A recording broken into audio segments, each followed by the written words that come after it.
going to show you her techniques, her painting techniques, and after that I'm going to show you how to create a little mixed media collage using photography and graphic design.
So, Huy, when you make mixed media, how do you tend to approach it? Like, what do you do?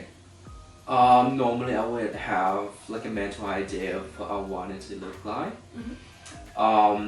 But normally, like most of the time, that would change completely by the time I finish with the whole thing. Yeah. So, but it's always good to have an idea of what you want to do, what you aim for, and kind of just like work through that, you know, have something in mind, but also be flexible with the changes. And normally the end result would be very different, but will also be a lot better than what you thought of at the beginning as well. Well, I have a mental image and then I kind of like thumbnailed it, which is a fancy way of saying sketching out, the idea in a notebook, and then just kind of like work through it, like do iteration, and at the end, it becomes more concrete, and then you add in texture, you add in the little details, and then you go ahead and proceed with the actual production of the artwork. Whether that be photography, take a photograph, print it out, play with it, rip it, cut it, and that's gonna create, more details and texture. How do you know when an artwork's done? How do you know? I don't know, because you're the artist, and when you see it, you know it. It's a very visceral feeling. You can always, for graphic design, for example, you can always push it to the point that it breaks. Because you save versions of it, you can always go back to, the original state. I always encourage people to go for it, design it till it breaks, and then scale back a bit. That's better than like under designing. But for a painting, that'd be interesting. I believe that you as an artist, you have the strength, you have the knowledge, and at the end of the day, yeah, it's the same. You have that same visceral feeling. You'll look at the work and you'll simply say, finished, because you will. It's very similar in the sense that you will push it to the most logical conclusion.